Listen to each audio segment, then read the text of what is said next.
Hi, Erik Linask here at Telex's CBX 2010 event in New York. I'm now here talking with VoIP Logic's Micah Singer. Micah, thanks for joining us today. Thank you. Thank you for having me.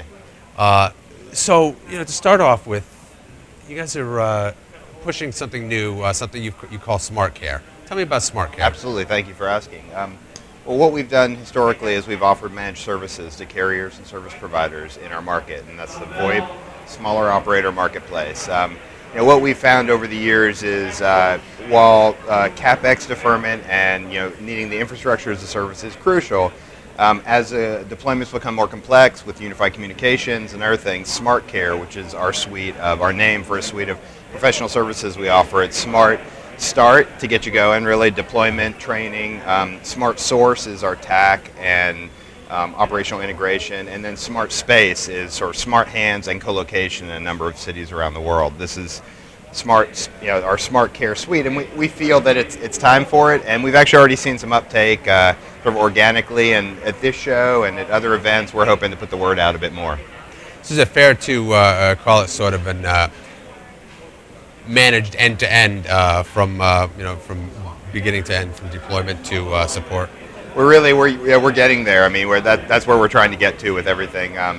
Absolutely. I mean, our relationship with the customer usually starts in their network planning stage, and we felt that a lot of the work that's encompassed in Smart Care we were already performing with the just deployment checklist, statement of work, being really specific to the deployments. This is a way for us to get a bit more value out of it, and also as we go up market, this is really what carriers and service providers expect.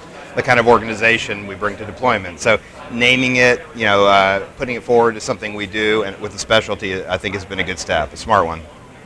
Why is this something, you mentioned something that they expect, why are they expecting it? What are some of the bigger challenges that are causing them to expect it? Yeah, funnily enough, when I first started VoIP Logic in 2003, I always say, we're a company providing infrastructure or managed systems and expertise. And, as we saw really nice growth over the last 7 years in the infrastructure, we lost sight of, the expertise part of it, it's the people skills. And, back then the issue was really simply using VoIP as a transport technology and just sort of being there with the knowledge of the technology when the carriers needed it. Today, it's a bit different. I mean, today what we're seeing is some of the deployments are very complex. So unified communications is something you hear a lot. And what is that? It's voice, it's video, it's IM, it's file sharing, it's web conferencing, it's voice conferencing, and then it's all the hosted PBX features, ACD I'd even throw in there. And to do integration of all these systems, again, we're sort of back to the importance of expertise. And the first deploying it, training the operator how to use it, and then the ongoing maintenance of a multi-system deployment. That's where we would sort of call our focus.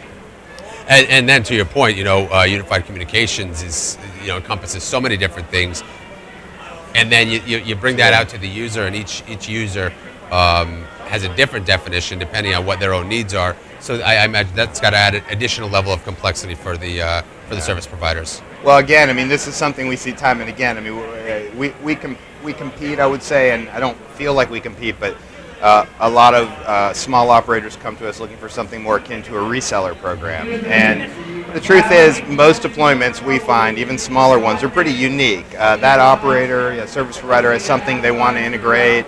They want to focus on a certain vertical. They want to focus on certain network elements. Like you mentioned, some of the really snazzy voicemail features are pretty common nowadays. But that might not be where they focus. It might be to law firms. It might be billing codes. Who knows? So what we found is each deployment is, in a lot of ways, custom. As much as we'd like them to be standard, we have to be responsive to the needs of each operator as they differentiate themselves. What impact is the continued consolidation in the VoIP market having on specifically for you? I mean, it's an interesting market. I mean, I've thought about this quite a bit as part of my job to think about the strategic movements in the market. And while we see VoIP great uptake in the technology, we don't see as much growth in spending with manufacturers and vendors. And so we've seen some consolidation and not so much compressed margins, but we've seen slower revenue growth than we'd like. I mean, coming out of I guess coming out of '09, 10's an interesting year to try and figure out what to expect. As a company, we've seen slow growth, which is nice. It was, I think that was 14% last year, and 6 straight years of revenue growth, which, in a startup, that should be par for the course, but it's something we're proud of. I would say that maybe consolidation among vendors. Some of the companies we've traditionally competed with have found it difficult to stay in the market. Others with great technology have found that there's 4 others with the same great technology standing next to them, so the margins are compressed. So all of these things lead to a lot of circumspection, and the strategic moves we make now are really important. That's what I see. But again, I wish I had the exact answer. Excellent. Still trying. Great. And one last question for you. Since we're here at Telex's CBX event, what are your thoughts on CBX? What are you hoping to accomplish? This is our 6th CBX since 2005 when we first started working with Telex, and we've seen our business grow every year in our footprint, in their colo, the cross connects we order, the customers we serve using their facilities. It's always a great place to see a lot of some customers, meet potential vendors, keep the relationships going. It's a welcome respite from some of the longer shows that require you to travel much further. A lot of our sales organization is based around New York, so that's been great. And it's really, I always say it's like the most intense 6 hours on the circuit, on our trade show and event circuit, because so much happens so quickly. So we always like the announcements from Telex, so we know what's going on, and big things are happening there this year, but also just great for us to see our customers and vendors. Excellent. We're talking here at Telex's CBX event in New York with VoIP Logic's Micah Singer. Micah, thanks for joining us. Thank you. I appreciate it.